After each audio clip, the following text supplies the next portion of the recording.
meeting people that would say, you guys are like alcoholics. And we would like, we were like, no, this is normal. This is how like everybody drinks this way, right? Right? Like everybody drinks this way. So my family, my friends, like everybody drank like I drank.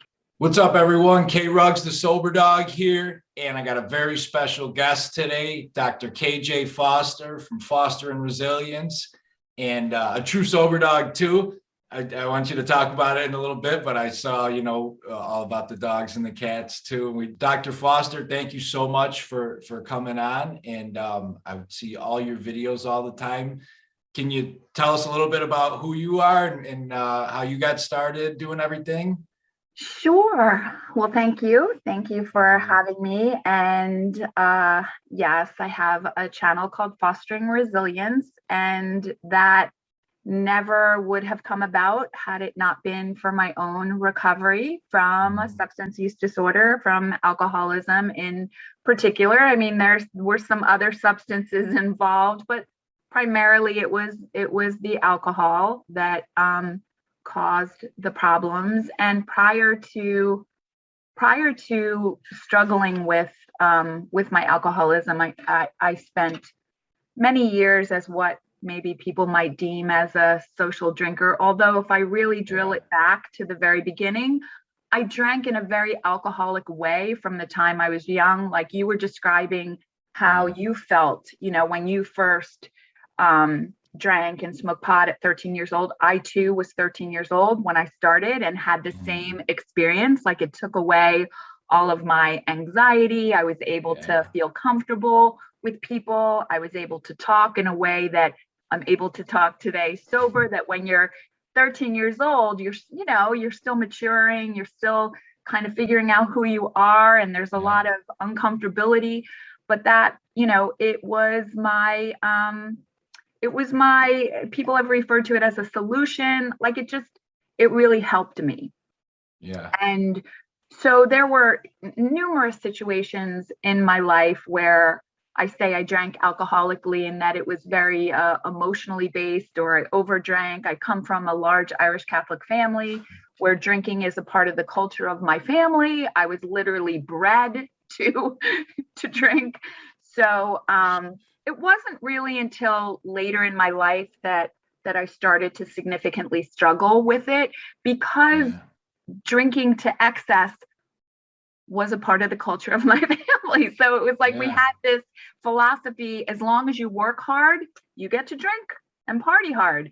And so it was normal. And I remember through various periods of my life meeting people that would say, you guys are like alcoholics. And we would be like, we were like, no, this is normal. This is how like everybody drinks this way, right? Like everybody drinks this way. So my family, my friends, like everybody drank like I drank. It wasn't, and I worked. Throughout even my alcoholism, I never missed a day of work. I've always had a very strong work ethic, very, committed to working hard. But this playing hard thing, when it really became an issue for me is when I started using alcohol to cope with situations, rather than it just being this normal and natural part of life. It started to really become a problem after my divorce from my ex-husband, who had significant issues with alcohol. And so he was always like the identified problem. It was not me, but through, I was just like, I was more of like the hard drinker. Because really what defines addiction and alcoholism, there are plenty of people, there are millions of people in the world that drink and smoke pot and do drugs. But the definition of addiction is when it's creating consequences in your life and you still continue to drink and or use, right? So my drinking and or drug use, various periods of drug use, didn't cause consequences in my life. I still worked, I still was responsible, all of this. And my husband didn't, like his came out in unacceptable behavior and all sorts of issues. So it was through that divorce, and we had two two children together, two boys. And the way in which my older son and I coped with that situation was very similar, in that we turned to substances. Yeah. And it was a bit of a, if not a lot of a trauma. And I was also very codependent, which I did not even recognize until I started to recover from my alcoholism. I had no idea I was codependent until I started learning about codependency and how I responded to my husband and his addiction, how I behaved towards that, and how I behaved towards my son. And as my son's addiction, and he was addicted to oxys and then eventually to heroin, and as his addiction issue progressed, I became more and more desperate to control his situation. So I'm trying to control him. I'm drinking more, to cope with the situation. And then it all just turned into this big, huge avalanche. And I came to a point when I met someone soon after my divorce who was in recovery. He was the first person to ever expose me to this AA. I'd never heard of it before. And when I first was introduced to AA, I reacted, I think, differently than most people, in that I was excited. I was like, this is like the greatest program ever. There are all these people who are committed to not drinking. Like, how great is that? I want to be a part of your group. Like, that's definitely unique. And I think most people are like, oh, I don't want to be here, right? Where I was like, yay, like, let's go. And part of the reason why I responded that way is because I had already been through years of struggling with my husband's addiction, that I was like, yay, like there's this group. And my alcoholism still wasn't, like I shared with you earlier, I was all throughout, my drinking, much more of a binge drinker than I was a every single day excessive drinker. But that, that does a lot of damage and creates consequences as well. So when I first was introduced through meeting this person who said to me, I think there's something wrong with the way that you drink. It was so excessive. And like, I think there's something wrong with you. And it was the first person who ever really said that to me. And I was pissed when he said that. I was like, how dare you tell me that you think I have a problem? Because my ex was always the identified issue. Even within my family, I was just like everybody else. So when he said that and he introduced me to this program, I was like, I was on the pink cloud. I was like, rah, rah, AA, this is wonderful. But didn't really experience any, because I didn't experience any pain. The moment somebody pissed me off or things were not going my way, I was out, because it was easy. It was easy for me to say, I'm not like you, I didn't do X, Y, and Z. I don't have to drink every day, it was very easy. And that was that 5-year period where I would go in and out. I would be like, yes, it was like going from denial to acceptance over and over and over again, right? Like, I'm not like you. Okay, yes, I am. Wait, no, I'm not. That sounds like that comparing versus relating, know? And I was never willing to do the steps fully and completely, because I didn't feel like I had to, I wasn't in the position, I hadn't lost anything. And then I got my DUI. And my DUI was to such an extent that my family could no longer deny that I had a problem, because I was trying to tell people, I would tell people in my family, I'm going to AA. I really think I have a problem with alcohol. And they would say to me, unlike a lot of other families, right? I mean, remember the culture of my family. They're like, no, you don't. You're fine. Like, everybody gets out of hand sometimes. You're okay. And I was like, no, you don't understand. I really do. Because I was getting up and going to work every day. So everybody's like, how could you have a problem with alcohol if you're getting up and going to work every day? And it's like, well, that's just, that's the way it manifested with me. It's still creating all kinds of internal chaos. Internal consequences are happening. So it wasn't until the external DUI that I was finally able to say to my family, see, I told you, I told you I have a problem. Yeah. So, Oh man. and it was pretty bad. Like I was driving the wrong way down the turnpike in a blackout at 2 a.m, and I was forced off the road and crashed my car and wound up in jail. And it was, it was definitely my bottom. But even though, the crazy thing about that though, Kyle, is that even though that happened, you would think like immediately that would be, okay, you need to do something. No, when the guy that I was dating at that time was also very much similar to myself, of course, Yeah. the way that he drank and the way that he was able to function and work, and had also gotten a DUI. And so when he picked me up from jail, he said to me, we're going to do what I did when I got my DUI. I'm going to take you to the liquor store and you're going to pick out your favorite Captain Morgan was my Yeah. thing. And that's what I Me too. literally, Oh wow. literally left jail and went straight to the liquor store and bought a bottle of Captain Morgan and drank My. for the rest of the weekend. And it wasn't until the consequences of that, the blower in my car, the having to go to IOP, having to go be on probation, and all of those consequences that forced me to start to, well, I guess I didn't have to go to meetings, but my son was really getting worse still. Yeah. And there was a part of me, thank God, that recognized at that point, you know what, he's never going to have a chance unless I get it together. But I'm only going to go to meetings and do this whole AA thing until I'm off probation and until the blower, Yeah. is out of my car. But what I decided, which was probably like one of the best decisions I've ever made in my life, is I decided that since I have to be here for 9 months, I might as well do these steps like the way that I'm supposed to. I might as well do the real deal. I'm going to commit. I'm going to get the sponsor. I'm going to do the steps.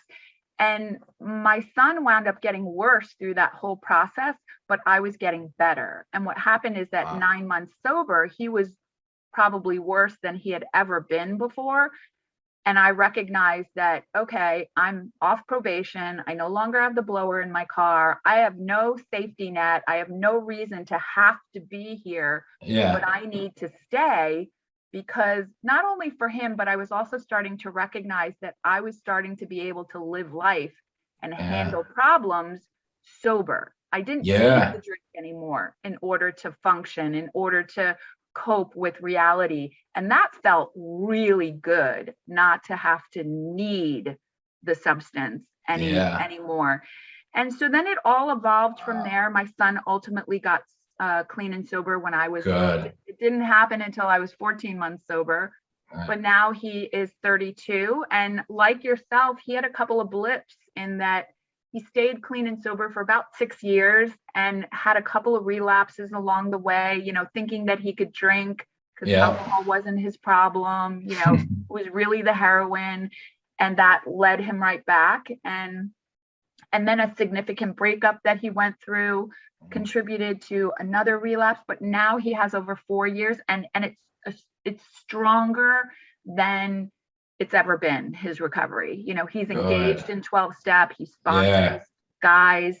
And then I met my husband, who it's just absolutely the greatest gift from God. I met him in recovery, and and then the YouTube channel just started as like this desire to, I started to, engage in YouTube myself. I started to watching videos, and I started to realize that there weren't a lot of people on the platform that were sharing information about recovery.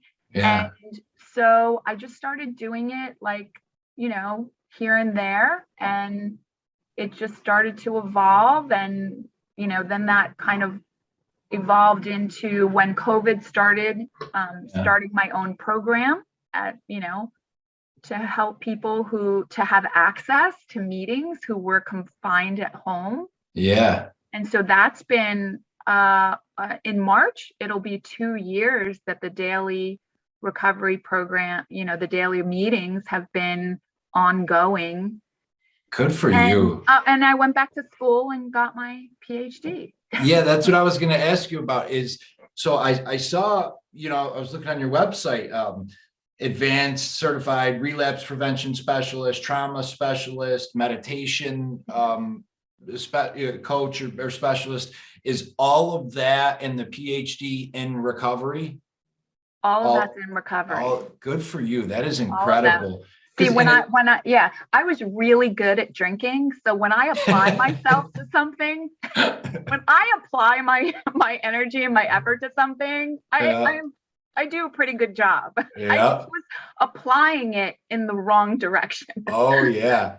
Yeah. That's what they always say too. Yeah. Like, if you, and I could look back and laugh, but like the amount of days I spent, like 16 hours figuring out some scheme to get $60. Like, yes, been at work, you made 200 that day just from working a restaurant job or something. right. Like, the other thing I want to touch on that was very important to me is when you talked about like the consequences and stuff, because, and I think it is that kind of an age old thing of like, they always described it with the man more back in the day of like, he provides and he goes to work every day, so there can't be a problem. Or, when you were talking about it, as you would think that after that accident happened, I would stop, or that would have been a wake-up call. And it's like, I think for family and friends, they look at it that way. And I cannot tell you how many times I hear that, especially with overdose now. Wouldn't that overdose scare them to not do it again? And I'm like, it's actually kind of the opposite in a lot of cases. Like when I've overdosed, and when that's happened, my first response to like shame, guilt is the default of the last decade to use again to cope with this. I feel terrible that this happened. So, I think that's a huge point. And it sounds like the same for you. Like you went and drank after the accident. Right. Like that's what you knew how to do as an alcoholic, is drink, good or bad, Right. Exactly. And this is the part that's really hard for family members to wrap their heads around, right? Yeah. Because when you haven't experienced something, it's very hard to understand. Like, I use the example of, I have a sister-in-law who has suffered from migraines pretty much her entire life. I don't know that, have I had a bad headache? Yes. But I have never experienced a migraine. So I do not know what it's like to suffer with that and to experience the degree of suffering that she's experienced. And I think that certainly the same is true for addiction, that you just don't get it. So for me, what was really helpful is learning about the brain and the way in which the drinking and drugging, and for me, it made so much sense. My own behavior made so much sense, because I think you can get stuck in that shame and guilt of why did I behave that way? Why did I do this? And the reason is because of the way that the alcohol and or the other drugs, whatever the case may be, I mean, the way that it impacts the brain, and with drugs like heroin and certain forms of cocaine like crack cocaine, it impacts it faster and stronger, right? So it creates that deep neuro pathway even quicker. And so it takes over. Like it took over my thinking, it took over my behavior. And even though I know when I was first getting sober after the DUI, when I was going to IOP, I still, for a period of a couple of months, had a series of, so I got my DUI in May. My sobriety date is July 20th. And it's July 20th because I had several relapses between that DUI and July 20th. And every single one of those relapses that I had, I was committed to my sobriety. And the difficulty was that I was dating someone drank the way Yeah. that I drank. And so this is what would happen. I would say to myself, I'm not going to drink. I'm Yeah. committed to my sobriety. I want to be sober. I am 100% wanting this. I want to be sober. But then I would go to dinner with this guy. He would order a drink. And Yeah. within 15 minutes, I would be experiencing a craving so strong that I would say to him, go ahead, order me one of those. And he would say, but I thought you're not drinking. And I would say, oh, but this whole thing would be back and forth of, I'll be fine. Don't worry about me. I'm not really this, that. And it's the neural pathways that are created within the brain that are so strong, that are connected to all of the drinking that I did with this guy, right? Over and over and over again. I haven't had a chance for the new neural pathways to be created in my brain that are strong enough to combat that craving. So the craving takes over, and then I go and do the exact opposite of what I just said. So family members will have loved ones who'll say, I promise I'll never do it again. I promise I'll never drink. I promise this, I promise that. But unless they're surrounding themselves with support, engaging in a program of recovery, they're protecting themselves from these environments, that's why people relapse, because they go back and they hang out with the old friends, or they go to the old places, or they, and that doesn't work. But it takes time to really realize that. And, because I don't know about you, but the way that I learn, unfortunately, wise people learn from people telling them, don't touch the stove because you'll burn yourself, right? Like the wise person says, oh, okay, I won't touch the stove. KJ says, I don't know that I believe you. I think I need to touch that stove just to check it out. And once I get burned, then I go, oh, okay, you're right. But we even sometimes go back and touch it again, just to, exactly. Maybe it turned off now. Yeah. No, but really finding out, and learning about the brain. And one of the best videos, I think, in explaining all of this is a video by Dr. Kevin McCauley. Okay. That's called Pleasure Unwoven.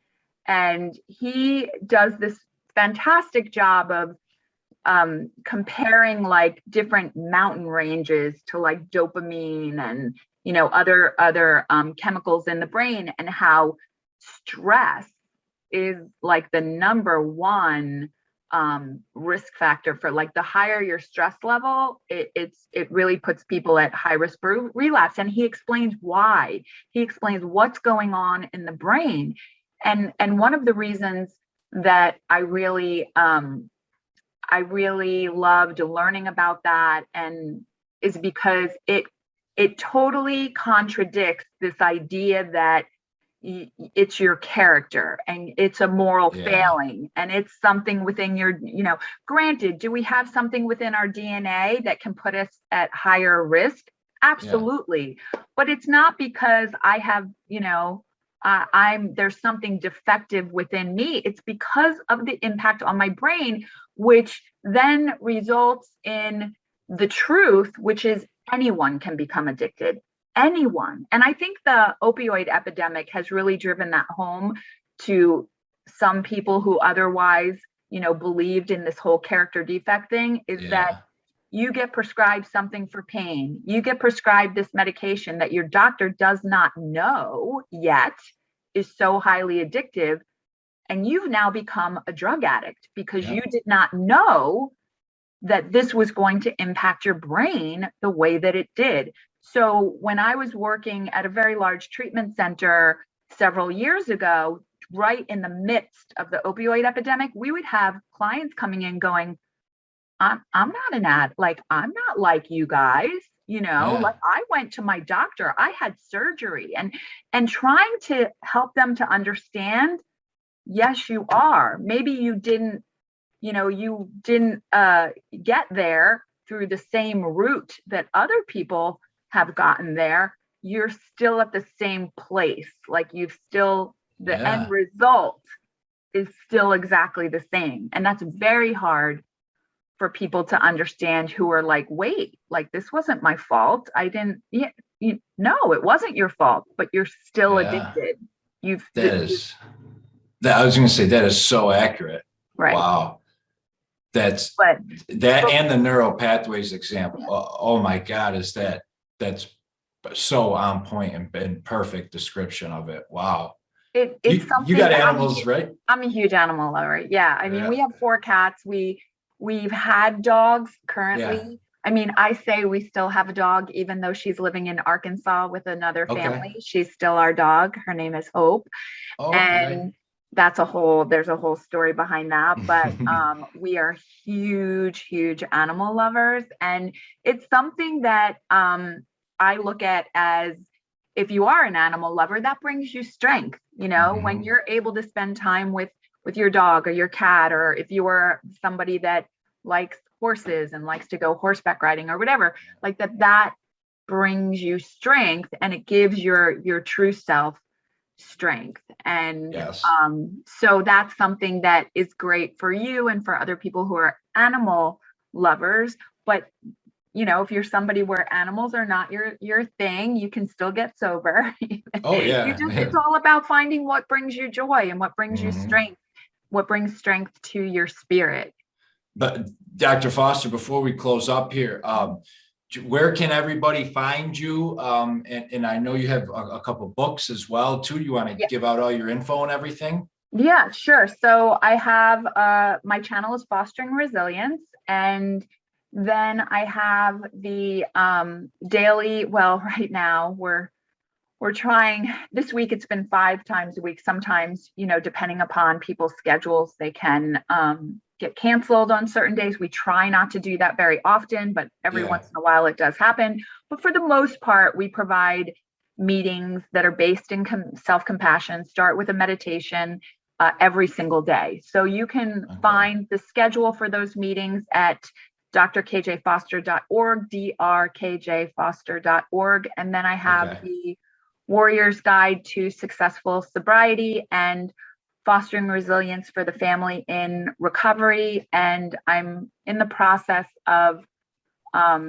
recording the audio books Oh, for cool. those, and I'm actually sharing them on my channel, so you can go and actually listen for free to the books. I haven't done the Fostering Resilience book yet. I'm right now currently in the midst of doing the Warrior's Guide to Successful Sobriety.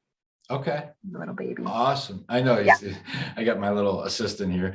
Great. I can't wait to do it again too. And for the future, I'd love to do some type of video with you specifically on like meditation and practices along that. I think that's Sure.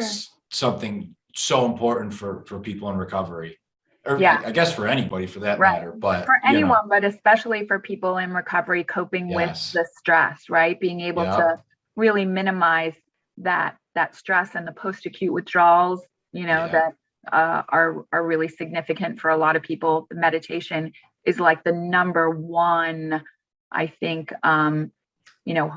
help when it comes, the number one skill that you can Yeah. learn that's going to help you to navigate those difficult emotions. Thank you so much. I'm still processing all that info and it was incredible.